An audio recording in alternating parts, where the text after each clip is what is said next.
서울대학교 그 의과대학 법의학교실에 윤성호 교수 그것이 알고 싶다에 자주 출연하는 그 윤성호 교수의 나는 매주 시체를 보러 간다 하는 제목의 책이 있는데요. 거기에 보면 이 윤성호 교수가 약 20년간 1,500구의 시신을 이제 부검을 한 분으로 소개되고 있습니다. 단순한 교통사고 사망인 줄 알았는데 이제 자세히 현장 사진을 다시 확인해 보니까 그 여러 가지 정황을 고려했을 때 이것은 이미 사망한 사람을 차에 태우고 제3의 인물이 운전을 해서 교통사고로 위장한 거다. 이제 이런 것들을 이제 그 법의학적인 소견을 통해서 이제 밝혀내는 이제 그런 일을 하시는 분이죠. 이제 그 이야기들을 이렇게 쭉 이제 살펴보면서 들었던 생각은 그거였습니다. 사람이 세상에 한번 와서 살다가 죽으면 그것이 그 생물학적으로이든 어떤 식으로든 반드시 흔적을 남기게 되어 있다. 완전 범죄를 꿈꾸는 범죄자들이 그 범행의 그 흔적을 남기지 않으려고 하고 가장 결정적인 증거인 시신마저도 이제 드러나지 않게 해서 완전 범죄를 꿈꾸지만은 반드시 밝혀지게 되고 거의 대부분의 그 범행은 다 드러나게 된다. 곰곰이 제가 생각을 해봤습니다. 사람이 죽으면 혈액 안에 있는 산소 때문에 이제 피가 응고되고 그리고 부패가 시작이 되죠. 부패가 시작이 되면은 반드시 악취가 나게 되어 있습니다. 사람뿐만이 아니라 모든 생명체의 죽음은 반드시 흔적을 남기게 되어 있단 말이죠. 이걸 누가 이렇게 했냐? 하나님의 지혜라는 것이죠. 탁월한 그 부검의가 시신을 부검하면서 사망의 원인을 밝히고 또 때로는 그 사망의 목적까지도 그 살해의 목적까지도 밝혀내는데 사실은 하나님이 여러 가지 힌트를 주셨고 그 힌트를 인간이 그 힌트를 의지해서 지혜를 발휘할 수 있는 것이다. 따라서 인간의 지혜라고 하는 것이 인간 스스로의 지혜라기보다는 하나님의 지혜를 따라가는 어떤 힌트를 찾았기 때문에 가능한 것이 인간의 지혜다. 이제 그런 생각을 하게 됐습니다. 죽음과 관련된 지혜는 하나님의 그 광대하신 지혜에 비하면 극히 일부분인 아주 미미한 것이고 하나님의 어마어마한 그 지혜 때문에 인간이 지혜를 얻을 수 있는 것이다 라고 말할 수 있죠. 하나님의 지혜를 생각할 때 하나님의 형상을 따라서 지음을 받은 인간에게 주신 그 지혜의 의미를 생각해 볼 수 있는데요. 잠언 8장 11절을 보면 지혜가 진주보다 나으니 그랬습니다. 요즘 우리에겐 진주가 흔한 것이지만 당시 진주는 요즘으로 말하면 다이아몬드 같은 것이죠. 구할 수 없는 겁니다. 매우 값진 것이에요. 근데 그 가장 세상에서 가치로운 진주보다 하나님이 주시는 지혜가, 하나님의 지혜가 더 가치 있는 것이다 라고 잠언 기자는 우리에게 교훈해 주고 있습니다. 그 모든 지혜의 원천이 하나님께로부터 온다는 것을 알기 때문에 그런 고백을, 그런 선언을 할 수 있었던 것이죠.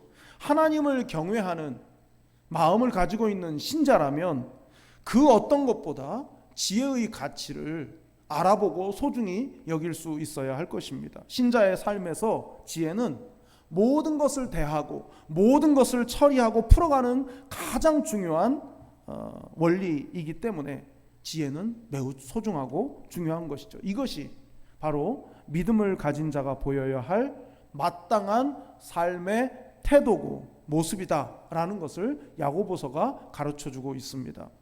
교회에서 잘못 사용하고 있는 말 가운데 하나가 은혜입니다. 은혜라고 하는 말은 매우 중요한 말이고 값진 말이고 소중한 말인데 교회 안에서 오용되는 경우들이 참 많습니다. 만일 이렇게 말한다면 어떤 뜻일까요? 거 은혜스럽게 합시다. 이렇게 말했다. 어떤 의미로 쓰는 말이겠습니까? 그거 너무 따지지 말고 적당히 합시다. 뭐 그런 뜻이죠. 예. 원칙을 지키면서 무리하게 하기보다는 그냥 모두가 다 좋은 게 좋은 거니까 그냥 그렇게 부드럽게 넘어갑시다. 그런 의미로 은혜스럽게 합시다. 이런 말을 쓴다고요. 근데 은혜라는 말이 그런 뜻이 아니지 않습니까? 이와 비슷하게 잘못 사용하고 있는 말 가운데 하나가 바로 지혜입니다. 지혜. 사람들이 말하죠. 지혜롭게 합시다. 지혜롭게 합시다. 이렇게 말해요. 그건 어떤 뜻으로 말하는 겁니까? 이런 뜻이죠. 눈치껏, 그냥 눈치껏 해. 그걸 지혜롭게 한다는 말을 씁니다. 적당히 둘러대라. 선물 하나 들고 가가지고 부탁하면 들어줄 거니까 그거 지혜롭게 좀 해봐. 이렇게 말을 한단 말이죠. 그러니까 한마디로 말해서 은혜롭게, 지혜롭게라는 본뜻, 정말 중요하고 값지고 소중한 본뜻은 뒤로 해버리고 지극히 이기적이고 자기중심적인 판단으로 그 말 자체를 달리 해석해서 그 말을 사용한다, 그 말입니다. 그러니까 본뜻은 없어지고 인간의 욕망을 이루기 위해서 포장하는 그런 말로 대체시켜가지고 그 말을 사용한다는 것이죠. 안타까운 것은 은혜롭다, 은혜라는 말하고 지혜롭다, 이 지혜라는 말, 이 두 가지가 다 어디에서 온 거냐? 하나님의 성품이란 말이에요. 하나님의 성품이 은혜로우시고 하나님의 성품이 지혜로우신데 그걸 우리의 어떤 목적을 이루기 위한 수단으로서 그 말을 사용한다. 이게 뭐가 문제겠습니까? 가장 중요한 문제는 하나님을 오해하게 만든다는 겁니다. 은혜라는 말과 지혜라는 말이 다 하나님의 성품인데 하나님을 믿는다고 하는 우리가 본뜻이 아닌 지극히 이기적인 이유로 그 말을 잘못 사용한다면 그런 우리를 바라보고 있는 하나님을 알지 못하는 사람들이 믿는다는 게 저런 거구나. 그냥 적당히 대충 그냥 사람들 마음 안 상하게 그냥 모두가 좋은 게 좋은 거니까 그냥 그렇게 풀어가는 걸 그걸 은혜라고 말하는구나. 지혜라고 말하는구나. 그럼 하나님은 그런 분이구나. 적당히 대충 그냥 좋은 게 좋은 거. 이런 오해를 일으킬 수 있기 때문에 이 은혜라는 말, 지혜라는 말은 잘 사용해야 합니다. 우리가 하나님의 성품을 나타내는 것이 우리의 삶의 모습이어야 한다면 그러면 그 말의 의미를 제대로 알고 정확하게 사용해야 되지 않겠습니까? 믿음을 가졌다면 삶에 위로부터 난 지혜가 녹아 있어야 되고 세상이 말하는 그런 지혜롭게가 아니라 하나님의 지혜를 담은 그런 삶을 우리가 살아가야 한다. 이 야고보서는 이 지혜라는 것을 그냥 단지 뭔가를 아는 수준으로 말하는 게 아니고 보여줄 수 있는 것이어야 된다고 말하고 있어요. 마치 믿음을 행함으로 보여주어야 하듯이 지혜는 역시 드러나고 보여주어야 한다. 이렇게 오늘 본문이 교훈해 주고 있습니다. 오늘 이 시간에는 세상에 속한 지혜 그리고 위로부터 난 지혜 이 두 가지를 살펴보려고 합니다. 그에 앞서서 먼저 지혜는 행함의 차원이 반드시 따라야 한다 하는 것을 먼저 생각하고 세상에 속한 지혜 또 위로부터 난 지혜를 차례로 생각해 보겠습니다. 첫 번째로 생각해 볼 것은 믿음처럼 지혜도 행함을 통해 드러내야 한다 하는 것입니다. 자, 13절이에요. 너희 중에 지혜와 총명이 있는 자가 누구냐? 그는 선행으로 말미암아 지혜의 온유함으로 그 행함을 보일지니라. 너희 중에 지혜와 총명이 있는 자가 누구냐 그랬어요. 그러니까 사람을 찾는 질문이 아니에요. 이 말은 이런 뜻이죠. 만일 지혜와 총명이 있는 사람이 있다면 이런 뜻이에요. 그러니까 중요한 건 13절에서 무게중심이 강조점이 앞에 있는 게 아니라 뒤에 있는 거예요. 만약 지혜 있는 자 지혜롭고 총명한 사람이 있다면 그런 사람은 이렇게 살아야 된다 하니까 뒤에 강조점이 있는 것이죠. 뭐라고 말합니까? 만일 그런 사람이 있다면 마땅히 그 지혜를 선행으로 말미암아서 지혜의 온유함으로 행함을 통해 드러내야 한다. 이렇게 말씀하고 있습니다. 따라서 13절의 강조점은 앞이 아니라 뒤에 있는 것이죠. 지난주 살펴본 말씀에서 선생이 많이 되려 하지 마라. 선생은 말을 하는 자리에 있는 사람이기 때문에 말의 심판 때문에라도 그냥 쉽게 선생이 되는 일을 선택해서는 안 된다 하는 것이 이제 지난주의 교훈이었습니다. 그러면 그 선생이 사람들을 가르쳐야 되잖아요. 근데 가르칠 때는 그 선생이 지혜가 있어야 가르칠 수 있지 않겠습니까? 그럼 지혜로운 선생이 무엇을 통해서 가르칩니까? 말로 가르치죠. 그런데 중요한 건 뭡니까? 그 지혜라고 하는 것이 그냥 말로 설명되는 게 아니라는 거죠. 그 지혜는 행함을 통해서 드러나야 한다는 거예요. 지혜에 대해서 말하는 게 아니라 지혜로운 사람이 되어야 한다는 거예요. 지혜가 있다면 그 지혜 역시 믿음이 있으면 그 믿음의 실체를 행함으로 보여줄 수 있는 것처럼 지혜가 있는 사람이라면 그 지혜를 행함으로 보여줄 수 있어야 한다라고 말씀하고 있는 겁니다. 아까 지혜가 하나님의 성품 가운데 하나라고 말씀을 드렸습니다. 이 말은 지혜라는 것이 그냥 머리가 팽팽 돌아가는 걸 지혜라고 말하는 게 아니라는 뜻입니다. 지혜는 하나님의 성품인 거예요. 누군가보다 더 똑똑할 수 있습니다. 누군가보다 더 많이 알 수 있습니다. 그러나 아무리 많이 알고 똑똑한 사람이라 할지라도 그에게 하나님의 성품으로서의 지혜가 없다면 그 사람은 그냥 많이 아는 사람일 뿐인 것이죠. 하나님의 마음을 하나님의 말씀을 통해서 배우고 알기 때문에 지혜로워진 사람이 지혜자라고 말할 수가 있는 것입니다. 하나님께서 당신의 성품을 말씀으로 알려주시고 또 행하신 일을 통해서 당신의 지혜를 보여주시는 것을 보았기 때문에 지혜가 있는 것처럼 우리 또한 하나님의 지혜를 가진 자라면 그 지혜를 보여줄 수 있어야 참 지혜자다 이렇게 말할 수 있는 것입니다. 다시 13절을 보시면요, 주목해서 봐야 할 것이 지혜의 온유함으로 라는 말씀이에요. 지혜의 온유함으로 두 가지를 알 수 있는데요, 첫째는 지혜가 혼자 똑똑한 것을 의미하는 게 아니라는 뜻입니다. 이 온유함이라는 것이 어떤 상대가 있음을 전제하는 거잖아요. 그러니까 지혜의 온유함 그랬으니까 나 혼자 똑똑한 게 아니라 누군가의 관계 속에서의 지혜로움, 그걸 말하는 겁니다. 누군가 대상이 관계가 있다는 말인 것이죠. 아무리 사람이 똑똑하고 남들이 모르는 걸 먼저 아는 그런 능력이 있다 할지라도 타인과의 관계 속에서 주님의 성품으로서의 지혜를 보여주어야 한다 하는 것입니다. 또 하나는 지혜를 행함으로 드러내려고 할 때 그것을 담아내는 그릇이 온유함이라는 거예요. 지혜를 무엇으로 담느냐? 온유함으로 담아야 한다. 이 세상에 나 혼자 존재한다면 내가 지혜를 굳이 온유함으로 담아낼 필요가 없죠. 나의 지혜를 마음껏 발산하면 됩니다. 누구도 생각할 이유가 없으니까 그냥 나의 지혜를 막 외쳐대면 되고 나의 지혜를 막 드러내면 됩니다. 그런데 누군가가 있단 말이죠. 나를 둘러싸고 있는 사람들이 있고 상대들이 있다 이 말입니다. 그래서 이 지혜는 반드시 은혜로 포장해야 된다는 거죠. 온유함으로 담겨져야 지혜라 하는 것입니다. 똑같은 본문의 말씀을 표준 세번역은 이렇게 번역하고 있습니다. 여러분 가운데서 지혜 있고 이해력이 있는 사람이 누구입니까? 그러한 사람은 착한 생활을 해서 지혜에서 오는 온유함으로 그 행함을 나타내 보이십시오. 참된 지혜의 특징은 온유함이기 때문에 그 사람에게 지혜가 있다면 그 지혜는 반드시 온유함으로 표현되게 마련이다 라는 뜻인 것입니다. 이 온유함이 당시 헬라 문화 속에서는 악함이었습니다. 헬라 문화는 강한 것이 아름답죠. 강한 게 아름다운 겁니다. 왜? 약하면 내 가족을 지킬 수가 없습니다. 약하면 내 나라를 지킬 수가 없습니다. 그렇기 때문에 약하다는 것은 악한 것입니다. 강한 것이 선한 것이었어요. 그 헬라의 문화 속에서는 말이죠. 그런데 오늘 본문이 지혜의 온유함으로 담아내는 지혜를 말하고 있거든요. 당시의 세상과는 정반대로 가르치는 거예요.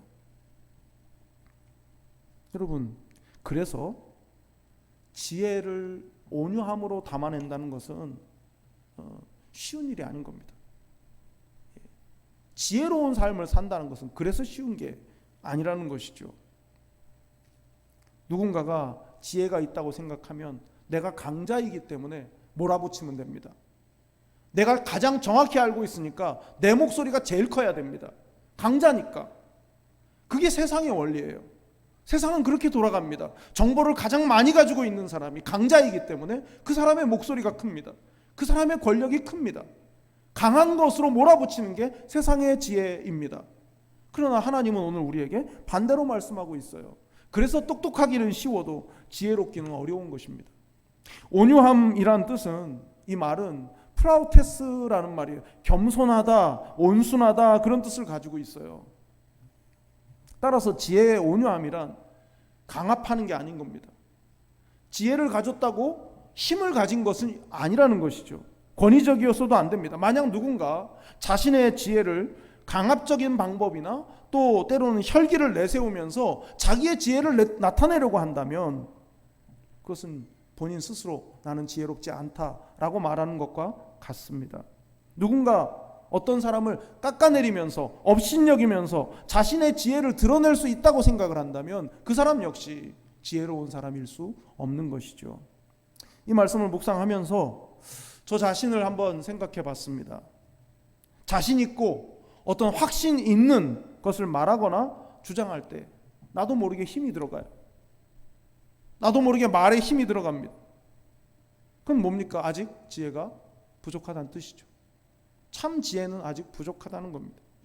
지혜를 주시라고 늘 기도하지만 여전히 내 안에 혈기가 있고 내 안에 나의 의로움을 나타내고 싶은 욕망이 내 안에 있더라 그 말입니다. 여러분, 그렇기 때문에 지혜는 온유함으로 드러내야 하지만 우리의 본성을 거스르기가 너무 어렵기 때문에 우리 스스로는 성령님의 도우심을 구할 수밖에 없는 것입니다. 다 알아도 안 되잖아요. 이미 다 알고 있는데도 그렇게 살지를 못하잖아요. 본성을 거스르는 게 그만큼 어려운 겁니다. 그래서 정말 지혜를 소망하면 소망할수록 정작 기도해야 될 기도의 내용은 하나님, 제가 조금 안다고 사람들 앞에서 힘주고 싶은 그 욕구, 그 욕망과 혈기를 누를 수 있도록 성령을 부어주십시오. 이 기도가 더 먼저여야 하는 것입니다. 여러분은 어떠십니까? 지혜 역시 믿음처럼 행함으로 드러내야 한다면 하나님께서 여러분에게 주신 지혜는 어떤 것입니까? 하나님께서 주신 그 지혜를 온유함으로 드러내기 위해서 지금 여러분에게 필요한 것은 무엇입니까? 마음이 겸손하고 온유하신 주님의 멍에를 메고 주님으로부터 배워야 합니다. 주님의 지혜로우심을 본받기 위해서 날마다 기도하실 수 있는 여러분이 되시기를 바랍니다. 우리에게 주신 지혜가 무기가 아닌 생명의 도구가 되기 위해서 주님 앞에 무릎 꿇을 수 있는 여러분 모두가 되시기를 바랍니다. 두 번째로 생각해 볼 것은 이제 세상에 속한 지혜에 관한 거예요. 자, 14절을 보겠습니다. 그러나 너희 마음속에 독한 시기와 다툼이 있으면 자랑하지 말라. 진리를 거슬러 거짓말하지 말라. 지혜를 드러내고 또 지혜가 행함으로 드러나고 연결되어야 하는데 만일 그 지혜를 드러내려고 하는 사람의 마음, 그 내면에 독한 시기와 다툼이 있다면 드러내지 말라. 멈추라. 이렇게 말씀하고 있습니다. 아무리 지혜가 뛰어나고 총명이 남달라도 그리고 그것이 무언가에 기여할 수 있을 만큼 대단한 능력이라 할지라도 독한 시기와 다툼이 있으면 멈추어야 한다라고 말씀하고 있습니다. 아무래도 여기서 중요한 건 독한 시기와 다툼 아니겠습니까? 이 시기라는 말은 원래 나쁜 말이 아닙니다. 원래 뜻은 이 젤로스라는 말인데 열정, 열심 그런 말이에요. 그 열정과 열심은 나쁘지 않죠. 근데 문제는 이 열정과 열심이 자기에게로만 향하는 게 문제인 겁니다. 그냥 시기라고 하지 않고 독한 시기라고 했어요. 자기에게만 향하는 열정, 자기중심적인 열심, 자기를 위한 열심, 이것이 시기입니다. 바울이 비시디아 안디옥에서 복음을 전할 때 회당을 중심으로 해서 복음을 전합니다. 많은 사람들이 바울을 따르기 시작했어요.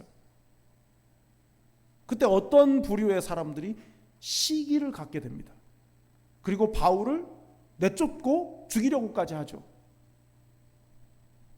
그들의 감정은 뭐였습니까? 시기였고요. 그들은 누구였습니까? 유대인들이었습니다.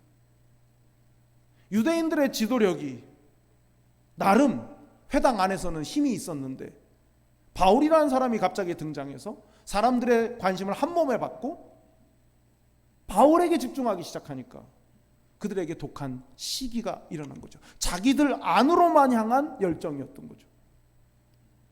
그런 독한 시기는 다툼을 불러일으킨다고 말하고 있지 않습니까? 시기를 조금 다른 말로 하자면 경쟁심이라고 얘기할 수 있어요. 그것도 건전하고 정당한 경쟁심이 아니라 자기중심적인 경쟁심이죠. 그래서 누군가 독한 시기를 가지고 지혜를 자랑하려고 하면 발생하는 일이 뭡니까? 다툼인 거예요. 다툼. 14절에 있는 다툼, 이 에리세이아라는 말인데요, 야망, 야심 이런 걸 말해요. 아리스토텔레스가 이 에리세이아라는 말을 썼어요. 언제 썼냐면, 에리세이아라는 게 야심인데, 이게 어떤 야심이냐? 정치적인 권력을 갖기 위해서 싸우는 거, 그걸 바로 이 에리세이아라고 말했어요. 저는 이 단어를 이렇게 보면서, 야, 요즘 정치판이 딱 그거다. 요즘 정치판의 이 싸움들이 어마어마한 말의 전쟁 아닙니까? 다 말의 전쟁이에요. 말의 전쟁. 실체가 없는 말의 전쟁을 합니다. 근데 그렇게 하는 이유가 뭡니까? 권력을 가지기 위해서요. 독한 시기로 다투고 있는 거거든요. 인격에 대한 존중이 전혀 없는 것이 뭐 어제 오늘의 일은 분명히 아니죠. 누가 더 송곳같이 뾰족하고 칼처럼 날카로운 말로 상대에게 상처를 남기느냐, 이 싸움을 지금 정치판이 하고 있지 않습니까? 왜 그러는 겁니까? 야망을 채우기 위해서, 야심을 채우기 위해서입니다. 독한 시기와 다툼으로 드러나는 것에 관해서 15절 16절이 뭐라고 말씀하고 있습니까? 이러한 지혜는 위로부터 내려온 것이 아니요 땅 위의 것이요 정욕의 것이요 귀신의 것이니 시기와 다툼이 있는 곳에는 혼란과 모든 악한 일이 있음이라. 이런 지혜는 원천이 하늘이 아니라는 거예요. 세 가지로 얘기하잖아요. 땅 위의 것. 땅 위의 것은 뭡니까? 언제든지 변질되고 변하는 거예요. 땅 위의 것은 항상 요동치고 변하고 바뀌는 것입니다. 두 번째는 뭐라고 말했습니까? 정욕의 것이라고 그랬어요. 정욕의 것이라는 말은 뭡니까? 영적이지 않다는 뜻이에요. 다른 말로 하면 죄와 관계된다는 거예요. 세상의 지혜는 수시로 변화되는, 바뀌는 것이고 온전한 것이 아니고, 뿐만 아니라 세상의 지혜는 정욕적, 그러니까 죄로 연결되는 것이다. 그리고 마지막 세 번째는 뭐라고 그랬습니까? 귀신의 것이라고 그랬습니다. 귀신의 것. 야고보서 2장 19절에서 뭐라 했습니까? 내가 하나님은 한 분이신 줄을 믿느냐? 잘하는도다 귀신들도 믿고 떠느니라 그랬어요. 행함이 없는 믿음에 대해서 말하면서, 믿음이 있다 하면서 그 믿음의 실체인 행함을 보여줄 수 없는 믿음은 귀신 같은 믿음이다, 이런 뜻으로 말한 거예요. 그러니까 세상에 속한 지혜는 귀신의 지혜라는 겁니다. 그래서 어떻게 된다고 말합니까? 혼란과 모든 악한 일. 16절을 보면 시기와 다툼이 있는 곳에는 혼란과 모든 악한 일이 있다, 이렇게 말했습니다. 바로 그곳이 어디겠습니까? 지옥이죠. 모든 혼란, 모든 악함이 있는 곳이 어디예요? 지옥이에요. 그러면 세상에 속한 지혜가 뭐라는 겁니까? 지옥의 지혜를 가져오는 거란 뜻이에요. 출처가 지옥이라는 겁니다. 지난주에 말씀을 나누면서 그 언어에 대해서, 혀에 대해서 말하면서, 혀는 곧 불이라, 불의의 세계다, 그러면서 혀가, 그 불이 뭐 한다고 그랬습니까? 삶의 수레바퀴를 태운다 그랬어요. 근데 그게 어디서 왔다고요? 지옥의 불이라고 그랬죠. 똑같은 겁니다, 지금 이 말씀이. 세상의 지혜, 땅에 있는 지혜는, 이 지혜는 귀신의 것이라고요. 정욕적인 것이라고요. 그리고 땅 위의 것이라고요. 그 출처가 어디라는 겁니까? 지옥이라는 거예요. 그래서 교회가 경계해야 되는 것이 바로 이 시기와 다툼인 거예요. 교회가 그것을 경계해야 합니다. 교회 안에 우세한 감정이 시기심이 되게 되면 다툼이 따라오게 돼 있습니다. 시기는 경쟁과 친구 관계예요. 그래서 교회 안에서는 경쟁심이 동기가 되도록 분위기를 조장하는 일을 하지 말아야 합니다. 그래서 저는 개인적으로 교회 학교에서 아이들 무슨 성경 퀴즈 대회, 무슨 대회 이런 거 저는 반대하는 편이에요. 경쟁은 성경적인 게 아니거든요. 경쟁시켜서 뭔가를 얻으려고 하는 건 세상의 지혜잖아요. 누가 더 강한 자인지 자웅을 가리고 살아남는 게 선한 거니까 그것을 따라가는, 이게 세상 지혜잖아요. 근데 교회가 그것을 똑같이 해서는 안 되겠죠. 이 속으로, 그러니까 목장과 목장을 경쟁시키고 또 평원과 평원을 경쟁시키고 부서와 부서를 경쟁시키고, 이건 세상에 속한 지혜죠. 교육자들이 여럿 있으면 교육자들도 경쟁시켜요. 은근히 경쟁을 부추깁니다. 그것도 성경적이지 않습니다. 동역자를 경쟁자로 만드는 거, 동역자를 경쟁자로 삼으라는 말은 성경에 없잖아요. 동역을 해야죠.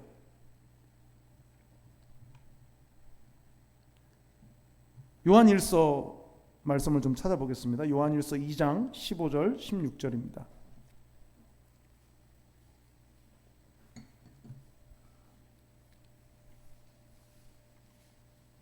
요한일서 2장 15절 16절이 이렇게 말씀합니다.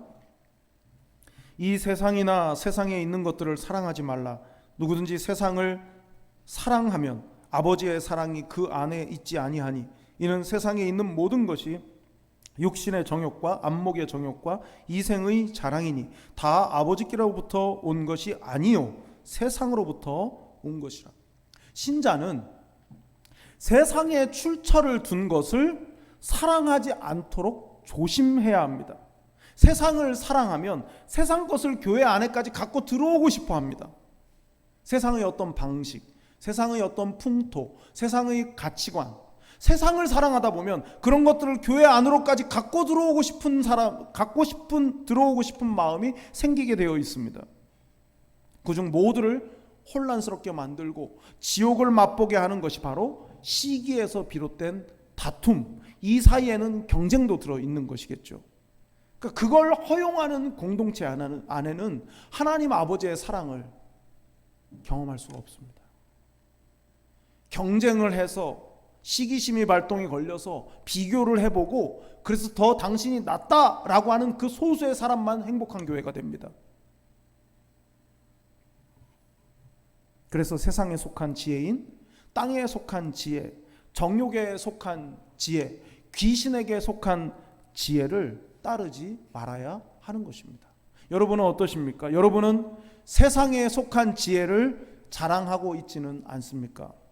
하나님의 비전보다 야망 때문에 경쟁하고 또 이기고 싶은 마음이 여러분에게 있지는 않습니까? 살다 보면 세상의 지혜를 앞세우고 싶은 순간이 우리에게 얼마든지 있을 수 있습니다. 사람들이 나를 혹시 우습게 볼 것이 두려워서 오히려 더 강해지려고 하고 강한 척을 하고 그럴 때가 있습니다. 그러나 그것이 습관이 되고 그것이 체질이 되어서는 안 될 것입니다.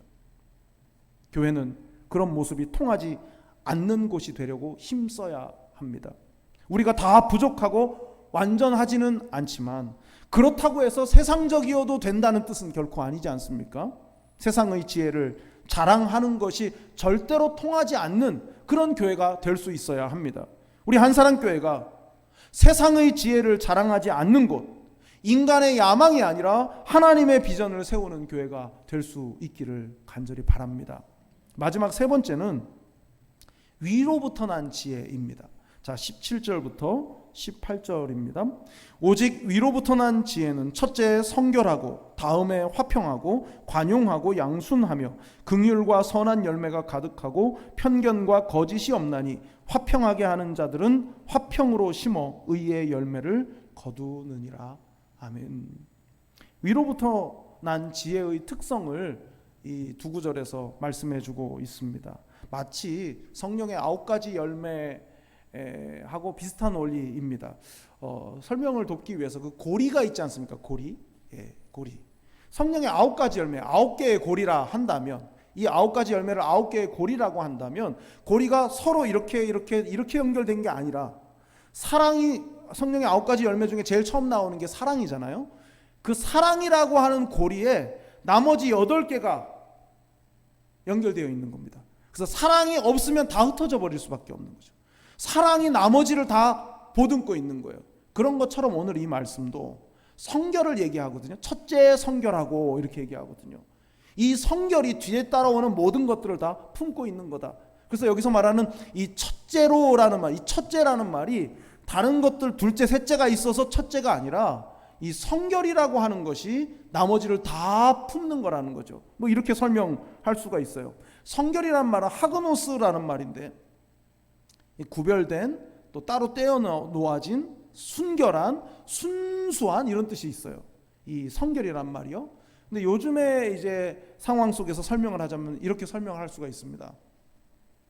막 몸의 체온이 높아지고 막 몸이 으슬으슬하고 만약에 기침이 자꾸 나오고 그러면 여러분 우리 다 똑같이 생각하잖아요. 검사 받아봐야 되는 거 아니야? 생각하죠. 그럼 검사를 받으러 갑니다. 그러면 막 이제 막 그 PCR 검사라는 걸 하죠. 코 깊이 막 집어넣고 목구멍 깊이 집어넣고 막 고통스럽다고 해요. 근데 그렇게 해요. 그 검사를 받았는데 양성입니다. 그럼 어떻게 되는 겁니까? 확진자가 되는 거고 격리되는 거죠. 그 사람의 몸속에 코로나 바이러스가 있다는 뜻이죠. 근데 음성을 받았어요. 그럼 무슨 뜻이 되는 겁니까? 이 사람의 몸속에는 있어서는 안 되는 그 바이러스가 없다는 뜻이에요. 성결이 그겁니다. 하나님을 믿는 신자, 여호와를 경외하는 성도에게 있어서는 안 되는 영적 바이러스가 이 사람에게는 없다. 이게 성결인 거예요. 그게 없어야 뒤따라오는 게 되는 거예요. 코로나 확진을 받으면 그냥 그 사람의 직업이라든지 그 사람의 하루의 매출이라든지 이런 거 아무 상관 안 하고 격리시켜 버립니다. 다 소용없는 거가 되는 거죠. 성결이 무너지면 그 뒤따라오는 모든 덕목들이 다 소용이 없다는 거죠. 하나님이 보실 때 성도에게, 신자에게 있어서는 안 되는 영적 바이러스가 들어있다면 그 사람은 나머지 뒤따라오는 아무것도 다 소용이 없는 일이 된다, 그런 뜻이 되는 것입니다. 여러분, 왜 다른 특성들보다 가장 먼저 성결을 이야기했겠습니까? 하나님 앞에 서야 하는 사람에게 있어서 하나님께서 기뻐하시지 않는 무언가가 그 영혼으로 들어와서 오염시키고 나면 다른 모든 것이 다 소용이 없게 되기 때문에 성결이 그만큼 중요한 것이죠. 성결을 추구하는 사람이라면 무언가를 더 잘하고 제대로 하는 것보다 더 중요한 게 바르게 하는 거예요. 성결한 사람의 가치관은, 성결을 추구하는 사람의 가치관은 탁월함이 아니라 바름입니다. 바름. 독한 시기로 다툼을 일으키게 만드는 이 세상의 지혜와는 달리 성결한 사람들이 추구하는 위로부터 난 지혜는 화평 중에 서로를 인정하고 관용해 주는 거예요. 여러분, 왜 그럴까요? 왜 성결한 사람은 관용할 수 있을까요? 왜 성결한 사람은 위로부터 나는 지혜로 다른 사람에게 긍휼을 베풀 수가 있을까요? 내가 드러나지 않아도 되기 때문이에요. 세상의 지혜는 내가 드러나야 돼요. 내 수고를 인정받는 게 나의 수입이 되잖아요. 그러니까 내가 드러나야 돼요. 세상에서는 나를 알려야 되고 나의 공을 드러내고 나타내야 됩니다. 그런데 위로부터 난 지혜를 가진 사람은 내가 드러나지 않아도 돼요. 하나님만 드러나시면 돼요. 그러니까 다 타인에 대해서 관대해질 수 있어요. 내가 왜 다른 사람한테 관대하지 못한가? 여러 요인이 있겠지만 자꾸 나를 인정받고 싶으려고 하는 욕구가 크기 때문인 겁니다. 사실은. 위로부터 난 지혜를 가진 사람은 내가 아니라 하나님이 드러나셔야 합니다. 그래서 관대하기 때문에 화평한 분위기로 이어지게 되는 거예요. 찬찬히 읽어보면 그 말씀들이 다 이해 못할 말씀이 아닙니다. 쉬운 말씀이에요. 긍휼과 선한 열매 마찬가지입니다. 세상의 지혜는 누군가 약한 사람이 손해를 보고 모두가 다 유익을 얻는 걸 선택해요. 어떤 약자가 어려워지는 걸 안타까워는 하지만 그 사람은 원래 약자니까 그냥 약해지고 그 대신 다른 사람들이 유익하면 된다. 이게 세상이에요. 세상의 지혜입니다. 그런데 긍휼을 경험한 사람은 내가 하나님의 긍휼을 경험했기 때문에 나 같은 사람에게도 긍휼을 베푸신 하나님을 믿기 때문에 약자가 눈에 들어오는 겁니다. 그래서 긍휼을 베풀고 선한 열매로 이어지게 되는 것이죠. 긍휼을 베푸느라 손해를 보는 것을 미련한 것으로 여기는 세상의 가치관을 따르지 않기 때문에 긍휼히 여기는 거죠. 팔복에서도 말씀하잖아요. 긍휼히 여기는 자는 복이 있나니 그가 긍휼히 여김을 받을 거라고. 타인을 불쌍히 여기는 사람이 하나님의 불쌍히 여기심을 받는 거예요. 그 은혜를 경험했기 때문에 타인을 불쌍히 여길 수가 있는 것이죠. 선한 열매는 성령의 9가지 열매하고 동의어라고 보면 돼요. 성령의 9가지 열매, 사랑으로 시작해서 절제로 끝나는 그 9가지 열매, 여러분 그게 뭘 보여줍니까? 주님의 성품이죠. 성령 받은 사람은 주님의 성품으로 살아간다는 거예요. 이 위로부터 난 지혜의 사람, 그 사람이 맺게 되는 선한 열매라는 게 뭐겠습니까? 예수 닮음이죠. 예수님 닮음인 겁니다. 하늘에 속한 위로부터 난 지혜의 삶을 행함으로 나타내는 사람을 보고 있으면 누가 생각나게 되겠습니까? 예수님이 생각나는 것이죠. 편견과 거짓이 없다. 이것도 역시 주님의 모습 아닙니까? 거짓이 없다는 말은 위선이 없다, 외식이 없다, 그런 뜻입니다. 그래서 위로부터 난 지혜의 사람은 가볍지가 않습니다.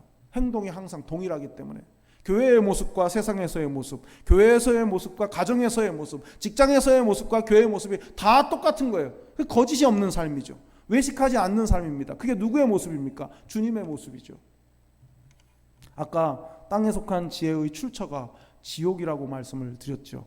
그럼 위로부터 난 지혜의 출처는 어디이겠습니까? 우리 주님인 거예요. 위로부터 난 지혜는 주님께로부터 오는 겁니다. 거짓과 편견이 없으신 주님을 닮아 살아가는 것이 지혜자의 모습이죠. 바로 그 주님께서 그 지혜를 보여주신 가장 하이라이트, 가장 극치가 어디입니까? 예수님의 지혜를 가장 분명하고 선명하게 보여주신 곳은 바로 십자가입니다. 주님의 십자가죠.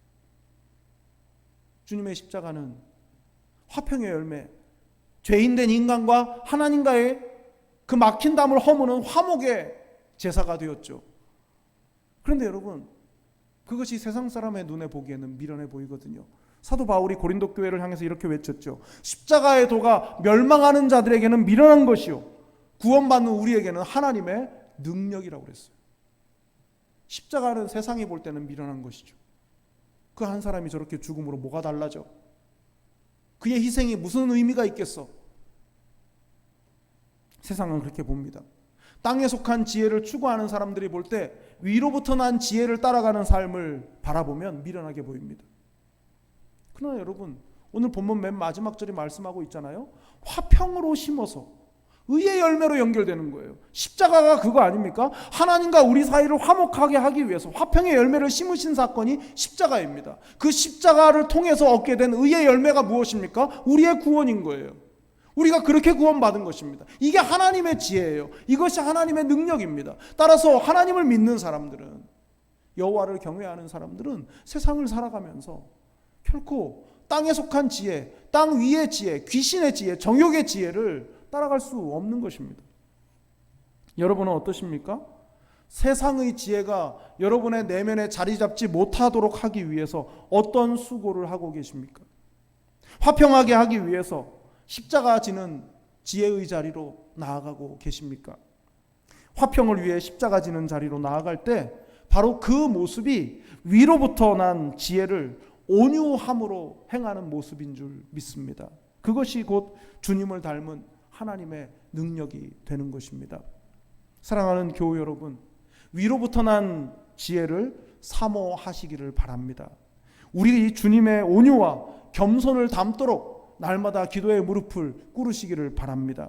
우리의 본성으로는 하나님을 영화롭게 할 수 없음을 알고 세상의 지혜가 아닌 위로부터 부어지는 그 지혜를 얻기 위해서 주님의 온유와 겸손을 담도록 날마다 기도하실 수 있는 여러분 모두가 되시기를 진심으로 축복합니다. 기도하겠습니다. 사랑이 많으신 하나님 아버지, 독한 시기와 다툼으로 지옥을 불러오는 어리석은 자가 되지 않기를 원합니다. 하나님께서 기뻐하시지 않는 세상의 지혜가 우리 마음과 내면을 휘저어 놓도록 내버려 두지 않게 해 주십시오. 그 어떤 영적 바이러스도 우리 내면을 어지럽히지 않도록 날마다 성령을 추구하게 해 주십시오. 하나님 없는 땅 위의 지혜, 정욕의 지혜, 귀신의 지혜를 부러워하지 않게 해 주십시오. 오직 성결함으로 우리 주님의 위로부터 난 지혜를 배우고 행하는 우리 모두가 될 수 있도록 도와주시옵소서. 사랑이 많으신 예수님의 이름으로 기도드립니다. 아멘.